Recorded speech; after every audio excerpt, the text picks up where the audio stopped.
Hey guys, welcome back to another episode of Oak and Agave. I am Prentice.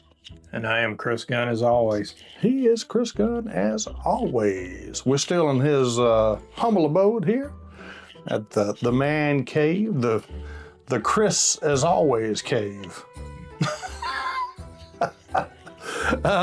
So tonight we're going to get into some different stuff here. Southern Kentucky Distillery sent us a bunch of samples. We're going to try the outside two here. Both of them are Turby's. One of them is a rye mash bill, and the other is a Kentucky bourbon, aged in, I think both of them are aged in Cherrywood. Yeah, I think one's a 90 proofer, another one's 108. Okay, sounds good. We'll come right back and we'll talk about these guys. Hey there, friends, welcome on in. Let the night unwind. Hey guys, so this episode is always brought to you by copperandtap.com. Use code Oak and Agave 15, Oak and Agave 15 at checkout to get your 15% discount for your favorite bourbon lover for t-shirts, socks, hats, all kind of cool stuff that they are guaranteed to love for Christmas coming up. Be a beautiful gift under the tree. To open it up, open that shirt up, open that hat up. Not that hat. Chris will fight you over that hat. Yeah. But yeah. Anyway, you can get one just like it. Pair of those socks, man, if your guy has to dress up for work, or even if you don't, you know, those socks would look cool on anybody. You know, this is a cool gift, man. Absolutely. You know, first off, I'm greatly appreciative. Thank you for getting this to me. And thank y'all for sending this to us. But if I got this like on Christmas Day, oh dude, I'd be pretty stoked. stoked about that, man. Hell yeah. It's a nice, you know, I like to tell people all the time, I'm always on the lookout for my next favorite hat. Yeah. And definitely this one. It looks good on you too. It's real good. Anyway, also by zbody.com/Oak and Agave to get your 10% discount on that. You drink one of these little guys before you go to your holiday party, or before you go to your relative's house that you really don't want to go to. And, you know, you get a little bit loose and a little bit liquored up. That's going to help combat the after effects of the alcohol. They wake up the next morning like it never happened. Anyway, so let's get into these guys. So we'll start with the 90 proof. This is a rye mash bill. So it's a high rye bourbon. And it's aged in Cherrywood. All right. They had to actually wait to send this to us because they were having the labels made for these guys. You gonna do the cork pop on this one? That was a good cork pop. Ooh, nice nose. Like 90 proof, you know, I tend towards higher proof stuff, but I have found that there are some 90 to 100 proofers, and that has a very pleasant nose. It really does. Have you ever had anything finished in Cherrywood? I know, not that I know of. I've had a Bardstown rye that's finished in like infrared Cherrywood. And don't ask me what I was going to say, what is infrared does to a Cherrywood, but it's like an indirect heat, so it's not really toasted, but it probably draws out some of the sugars in the staves. Yeah, it heats it instead of like chars it, I guess. Very pleasant nose. I get mint. I'm getting straight up like a cherry turnover. Really? Like a real, like when they first come out of the oven. Have you ever been to like a? I do get a medicinal type cherry. I want to say McDonald's used to do the cherry pies. This is what it smells like to me. Back when had a little bit of cinnamon in it. Back when they used to do the real fried pies. Yeah. You know, Jack's does the fried pies now. I love the apple pies, the little fried ones with the little bubbles all over it. Oh, it's got such a pleasant nose.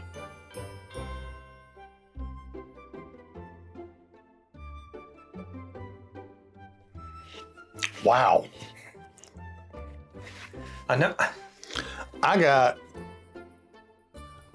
the bubble gum. I know I've said this a lot of different times, but the bubble gum that comes in the big tube or the big tub, the super bubble, I think they make a mint one. I'll definitely get some mint. I mean, it's not like a punch you in the mouth mint, but it's a subtle mint. I'm getting pixie sticks. Like the you know the you the used candy, to you, when you're a kid clip you get in over of it and pour it. The sugar, just straight sugar. That's what I'm getting off this. Straight sugar. It's like it's there. It's not like overpowering there, but I definitely get like a pixie stick smell. All right, it's changing now.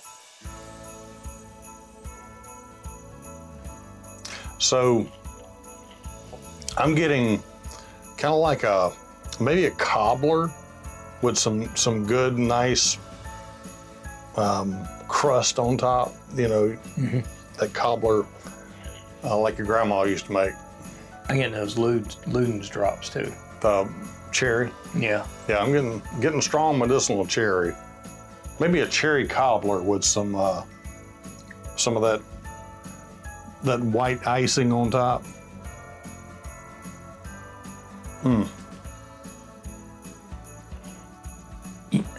It's for the price point, that is damn good. It's not like bourbon overpowering though. Like they sent a pamphlet. I guess what I'm trying to say, I'm getting more cherry than I'm getting bourbon off of it. So these folks offer tours and tastings. They offer barrels that you can actually go and buy. I'm talking barrels of whiskey. You can go and do a barrel pick and buy a barrel of whiskey. I'm sure you can buy used barrels as well for anybody that makes furniture or anything of that nature. You know anybody like that? That likes to build furniture out of barrels? Yeah. Yeah, I might have met a couple of people like that. Yeah? You know, one in particular? Yeah, I know at least one in particular. So I went on and poured the 108 proof versus the 90 proof. And you can definitely tell it's like you've turned the volume up on the fender speaker with this one. I mean, it's everything you got out of the 90 proof, but it's turned up to a higher volume now. So tell us about your barrel creation business. Yeah, so you can't really see it, but there's like a Jack Daniel's barrel sitting over there. Let me get his hand out of the way.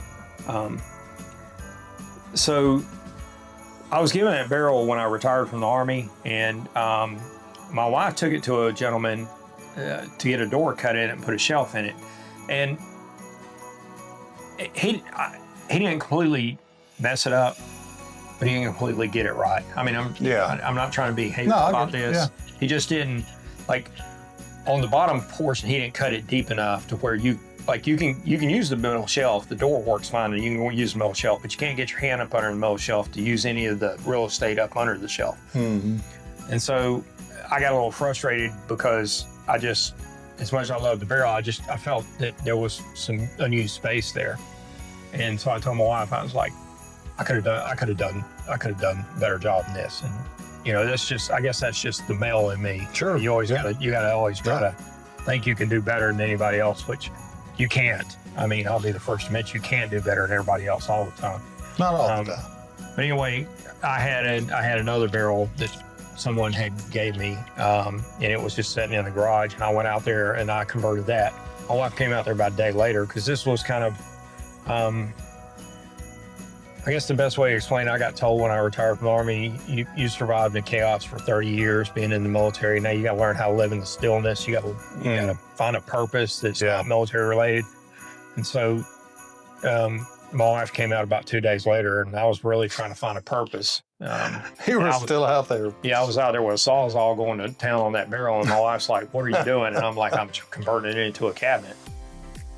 And so that kind of was the impetus of me kind of starting this journey of building stuff. And then, you know, I said in a previous video, I had kind of this 10-year, you know, vision in my mind of what my bourbon room would look like. And so as you kind of, if you could look around this room, pan around this room, you'll see where I built most of the furniture in here for this room. And, you know, people have come to me and said, well, I like what you do. Can you build something for me? And yeah, absolutely. But the good thing about because this, you know, like you, I've got a full-time job, but the bourbon barrel business is kind of like a side gig for me. Yeah. I tell people all the time, it keeps me in bourbon. Yep. And it keeps me in guitars because I got quite a few guitars in this room because that's the other thing I kind of took up when I retired from the Army. So, but yeah, that's the whole bourbon barrel. You got a couple of guitars. Yeah. Well, that's good. Everybody's got to have a purpose, you know. I mean, if you don't, you're just gonna sit there and I don't know what you're gonna do. But this has got you can definitely taste the rye mash bill influence in this because it's got a little peppery, like a white pepper, not black pepper, but like a white pepper. You know what the pepper? Okay, so we were kind of talking before how the other one kind of tasted like cherry pie. I'm getting like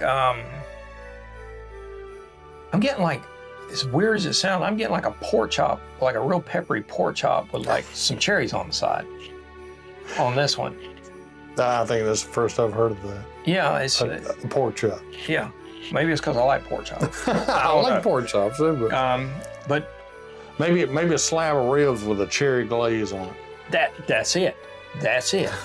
It's like when I smoke ribs, I've done this before. I've actually bought cherry jelly, and I've glazed the ribs. Yeah. And then smoked them in the smoke. I had a cherry habanero glaze, and I mixed it with some barbecue, some Meat Mitch. Yep.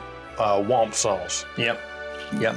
Mix that glaze, the cherry habanero with that. Yeah. And cover it.